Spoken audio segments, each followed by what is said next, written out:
We begin with the biggest prisoner exchange on the international stage in decades. A deal involving multiple countries and the release of 16 people imprisoned in Russia. 3 of them are on their way home to the U.S., including Wall Street Journal reporter Evan Gershkovich.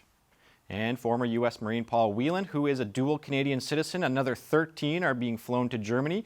In return, Russia will receive 8 of its nationals imprisoned abroad. Russian television broadcast images of the political prisoners being escorted to a plane. The deal took months of behind-the-scenes negotiations. U.S. President Joe Biden called it a feat of diplomacy and friendship back in New York.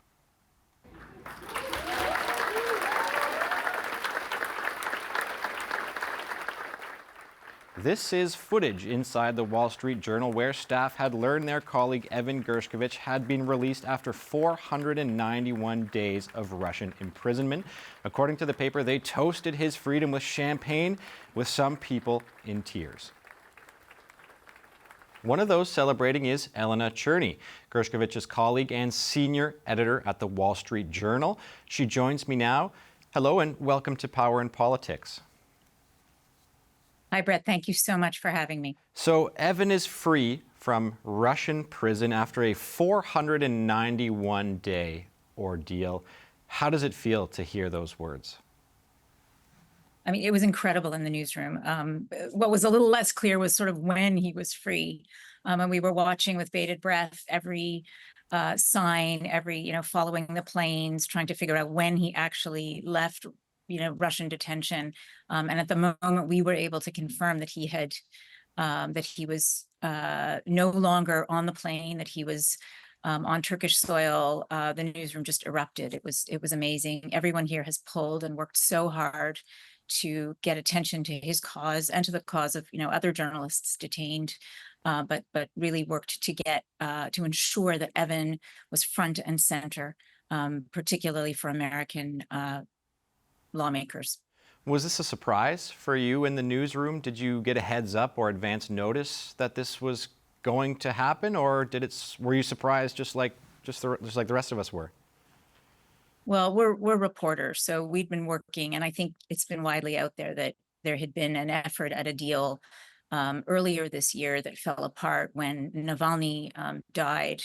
I think that's been pretty widely out there, and Jake Sullivan was asked about it again today. So we knew that there were talks.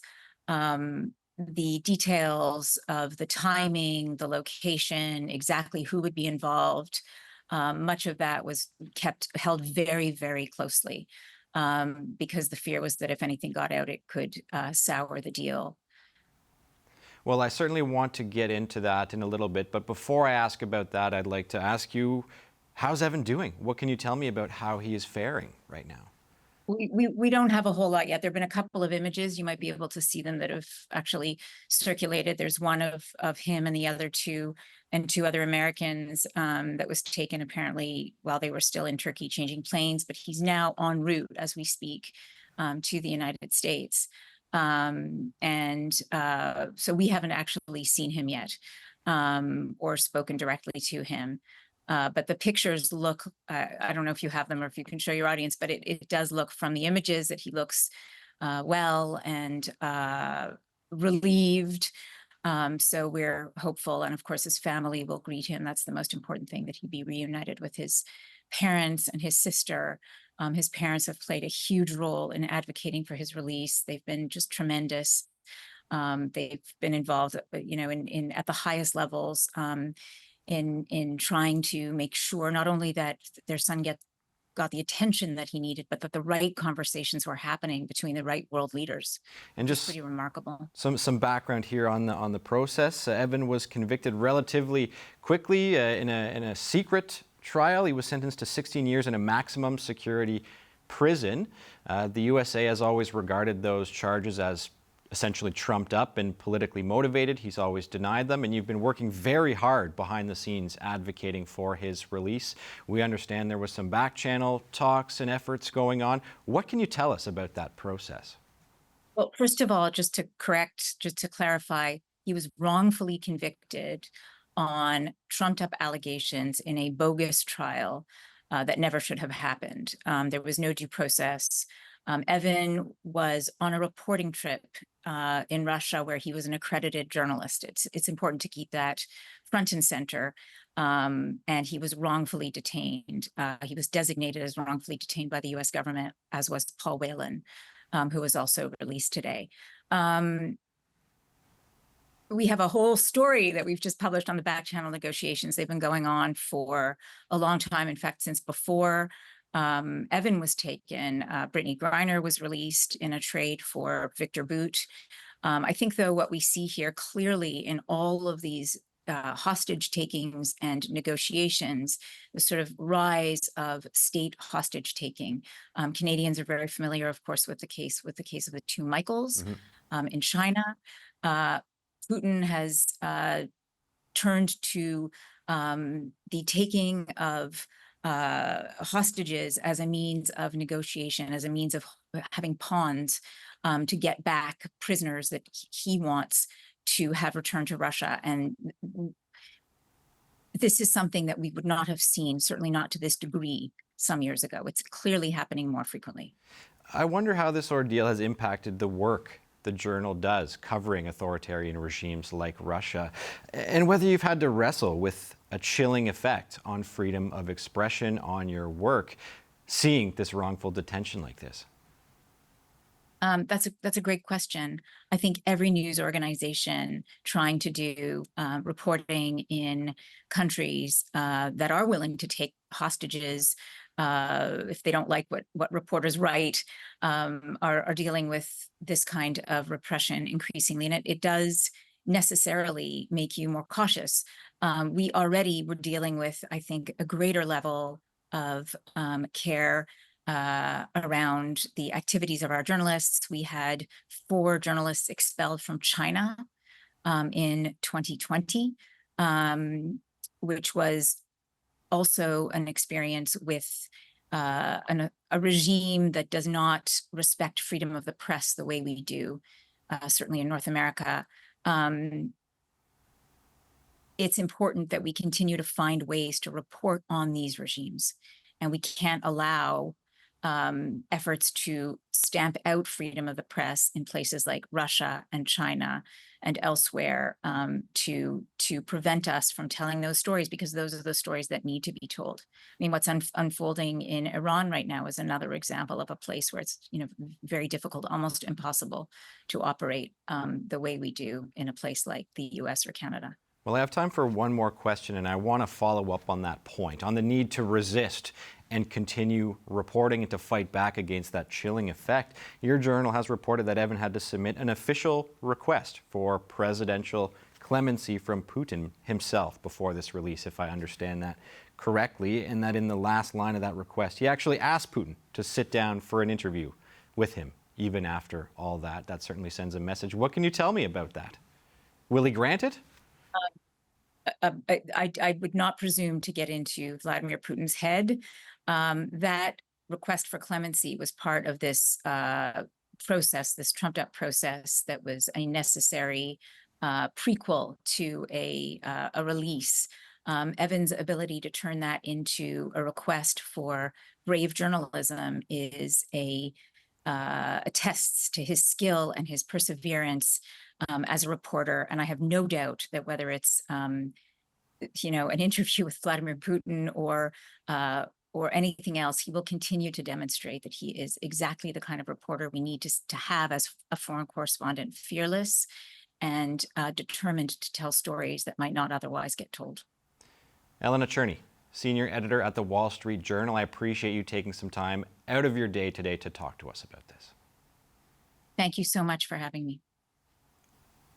For more on this historic prisoner swap, Dan O'Shea is a former U.S. Navy SEAL, and he previously worked as a coordinator for the hostage working group at the U.S. Embassy in Iraq. He joins me now. Hello, sir, and welcome to Power and Politics. I'll start with your reaction. What do you make of this swap? Well, it's historic on multiple levels because it takes months, sometimes years, to get one prisoner swap pulled off. And the scale and scope of this just seems to be growing by the hour here. So it's a very historic event because as the details are coming out, I've heard it was actually 7 different countries that played a part in this, and it all comes down to, rogue regimes like Putin pull this off. And in the swap, you have a legitimate journalist, you have a businessman that was over in Russia for a wedding. They just become pawns in the great game, and this is the new great game with Russia. It's a play off of the Russian and British influence in Central Asia back in the day, and now this is how this is played. But it was an incredible diplomatic coup to pull this off. But it sets a pretty interesting precedent that you had journalists and dissidents and innocent civilians who were swapped for basically criminals, and including a hitman for the FSB or KGB, a murderer in this case. So it was very challenging to pull off. There's still an incredible story to be told on that. Well, just a follow-up point there. What are the risks or what are the concerns around entering into a swap like this for the West? You mentioned sort of a perceived imbalance in the prisoners being exchanged. Oh, 100%. And the challenge is you just set a precedent. I have been dealing with hostage terrorism. I studied history, and I've actually, 2 years of my life in Iraq dealing with over 400 international kidnappings. Every case played out differently. And it was just the behind the scenes negotiation on some of these prisoner swaps was very compelling. But the challenge now is that this has proven to be very successful, and Putin's going to exploit this again. But the fact that we got, to my knowledge, every American being held by Russia back, it's a big win for the U.S. and certainly most importantly for the families and these men and women that have just been living in a daily nightmare for the last 6 years for Paul Whelan in this case. Well, certainly, I don't think anyone can deny the monumental sense of relief and gratitude that the families and colleagues of those wrongfully detained are going to be feeling. As Elena mentioned, Putin is using hostages as pawns in this geopolitical game of international diplomacy. You mentioned the risks. What sort of message does this send? Does it risk setting a precedent? Well, it is setting a precedent, but this isn't the first time this has happened. But what it does is it puts a target on any American passport holder traveling, not just in Russia, certainly in China, Asia, the Middle East, Africa, and since it's getting such attention, it's making people think, wow, I can get concessions, I can get, in some cases, wins and money. Money is usually exchanged. I don't think money was exchanged in this case, but it is a dangerous precedent for the future, and we'll see more of this down the road, I'm sure. Well, certainly some high-profile prisoners were released from Russia in this trade, including Paul Whelan and Wall Street Journal's Evan Gershkovich, as we just discussed. What can you tell us about the other prisoners who were released on both sides? Well, I've been trying. I know a lot about Whelan and obviously the Wall Street Journal reported. Most of the other names I'd actually never heard of until this morning. But as all I know is that it involved 7 different countries where the U.S. envoy for hostage affairs had to go negotiate these deals. So more of those details are coming out, but who is those names? Who is the key piece for Russia? Can you shine some light on that? Who was it that Russia absolutely needed to get back in this? Yeah, well, number one, it was the FSB agent whose name I can't pronounce, but he was an FSB agent that literally was a gun for hire and a hitman. He murdered someone in Germany, and he obviously had, I'm assuming, a life sentence in Germany. That was the big one because Putin himself is a former KGB FSB officer. So he wants to get his people back. So you've got a murderer that was on exchange for, say, a law-abiding journalist like, who just got back.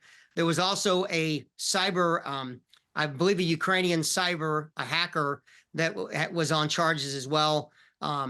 Major breaches, which of course we know cyber warfare now is the new front in warfare. So there were some serious big fish, criminal fish that the Russians got back, that Putin got back in exchange for some innocent Americans who got caught up in this, in the game. And what happens now for those who are returning? What does that look like, that moment of them being reunited with their families and communities?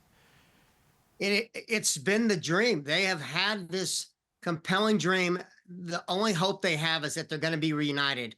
But, you know, and the Wall Street Journal reporter just got a 16-year sentence not 2-3 weeks ago. So you imagine the highs and lows this guy has just gone through in the last probably 72 hours. It's going to be a long process. It's called the repatriation process. It's going to probably involve hours, weeks, if not months of counseling. These folks have all gone through a traumatic experience. Paul Whelan in particular, who was held in a Russian gulag. You can't imagine the conditions, and I've studied the Russian prison system.